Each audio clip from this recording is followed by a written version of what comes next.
Hello, ഇന്ന് ഞങ്ങൾ പോകുന്നത് ഗാൽവേയിലോട്ടേക്കാണ്. ഇതൊരു ജസ്റ്റ് 1 ഡേ ട്രിപ്പാണ്. ആദ്യം തന്നെ ഞങ്ങൾ പോയത് എ സ്ക്വയറിലോട്ടേക്കാണ്. അവിടെ നമ്മൾ കാറ് പാർക്ക് ചെയ്തിട്ടുണ്ടായിരുന്നു. ഒരുപാട് പാർക്കിംഗ് അവൈലബിലിറ്റി ഉണ്ട്. ഭയങ്കര ലൈവ്ലി ആയിട്ടുള്ളൊരു അറ്റ്മോസ്ഫിയർ ആയിരുന്നു അവിടെ. അതേപോലെ സെറാമിക് സ്റ്റോളുകളും അതേപോലെ സ്ട്രീറ്റ് സീനേഴ്സിനെയൊക്കെ നമ്മൾ കണ്ടിരുന്നു. നല്ലൊരു അടിപൊളി പ്ലേസാണ്.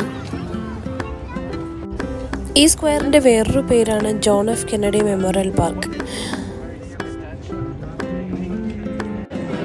ഈ കാണുന്ന സ്ട്രീറ്റാണ് കീ സ്ട്രീറ്റ് എന്ന് പറയുന്നത്. ഇവിടെ ഒരുപാട് ലോക്കൽ പബ്ബുകൾ, അതേപോലെ ഇഷ്ടംപോലെ വെറൈറ്റീസ് ഓഫ് ഫുഡ് ഓപ്ഷൻസ് ഉണ്ടായിരുന്നു. കുറേ ലോക്കൽസ് ഉണ്ടായിരുന്നു. അങ്ങനെ ഇന്നൊരു സണ്ണി ഡേ ആയതുകൊണ്ട് തന്നെ ഒരുപാട് ആൾക്കാർ ഇവിടെ ഉണ്ടായിരുന്നു കേട്ടോ. ഒരു ബ്യൂട്ടിഫുൾ പ്ലേസ് ആണ്. അടുത്തായി നമ്മൾ നടന്നത് സ്പാനിഷ് ആർച്ചിലോട്ടേക്കാണ്. ഇത് 16th സെഞ്ച്വറിയിൽ കെട്ടിയ ഒരു ആർച്ചാണ്. പണ്ട് സ്പാനിഷുകാർ വന്ന് ട്രേഡ് നടത്തിയ സ്ഥലമെന്നാണ് ഇതിനറിയപ്പെട്ടിരുന്നതെന്നാണ് പറയുന്നത് കേട്ടോ.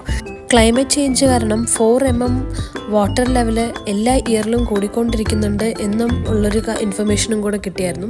അവിടെ സീ ലെവൽ റൈസ് ആയിട്ടുണ്ട്, ഇരിക്കൊണ്ടിരിക്കുകയാണ്. 2150 ആകുമ്പോഴേക്കും സീ ലെവൽ വല്ലാതെ കൂടും എന്നൊക്കെ ഒരു പ്രഡിക്ഷൻ്റെ ബോർഡൊക്കെ ഞാനവിടെ കണ്ടിരുന്നു.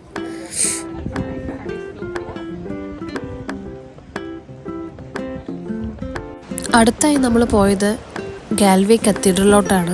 ആ ഏരിയ ഭയങ്കര ബ്യൂട്ടിഫുൾ ആയിരുന്നു. ഒരു റിവർ ബാങ്കിൻ്റെ അടുത്താണ് ഈ കത്തീഡ്രൽ കിടക്കുന്നത്. അയർലൻഡിൽ തന്നെ ഒരു ഇമ്പോർട്ടൻ്റ് ആയിട്ടുള്ള ഒരു കത്തീഡ്രലാണിത്.